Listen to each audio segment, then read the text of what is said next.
எனக்கு என்ன நான் ஒரு டிசப்பாயின்மெண்ட்டாக பார்க்குறேன்னா நல்ல வில்லனுங்களை தேடி போட்டிருக்கலாம். அதை கார்ப்பரேட் வில்லன்லாம் அவரை பார்க்கும்போது வையாபுரி சார் மாதிரி தான் இருந்தார். எனக்கு அவர் பார்க்கும்போது அப்படி தான் ஃபீல் ஆச்சு. ப்ரோ கொஞ்சம் பொறுமை தேவை ப்ரோ இந்த படம். அதுதான் சொல்கிறேன், நம்ம வெரியன்ஸு இப்போ அசுரன், கர்ணன், அப்புறம் கொடி, இது மாதிரி மாசான புதுப்பேட்டைலாம் அது மாதிரி மாசான இந்த கொடி மாதிரி படம்லாம் மாசாக பார்த்துட்டு அப்படி நம்ம எதிர்பார்க்கக்கூடாது.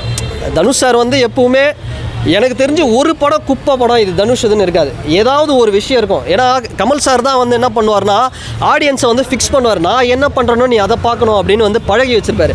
அதில் தனுஷ் சார், சில பேர் சூர்யா, விக்ரம் இவங்கெல்லாம் தான் அந்த ஃபிக்ஸ் பண்ணியிருப்பாங்க. தனுஷ் சார் என்ன படமா இப்போ கூட பார்த்தோம்னா உத்தம புத்திரன், நையாண்டி, அப்புறம் இந்த சில படம்லாம் இருக்குது. அதெல்லாம் நமக்கு பிடிக்காது. வீட்டில் ஃபேமிலி ஆடியன்ஸ் தங்க மகன்லாம் அப்படி கொண்டாடிட்டு இருப்பாங்க, கேடிவியில் பார்த்துட்டு இருப்பாங்க, ரிப்பீட்டடாக பார்ப்பாங்க. அது மாதிரி இந்த படத்தை ஃபேமிலி ஆடியன்ஸ் கண்டிப்பாக கொண்டாடுவாங்க. விஜய் ஆண்டனியோட பிச்சைக்காரனை எப்படி கொண்டாடினாங்களோ அந்த மாதிரி கண்டிப்பாக ஃபேமிலி ஆடியன்ஸ் கொண்டாடுவாங்க. இப்போ நமக்கு பார்த்தோன்னா எனக்கு ஓகே, ஒரு ஒன் டைம் பார்க்கலாம் அப்படி தான்.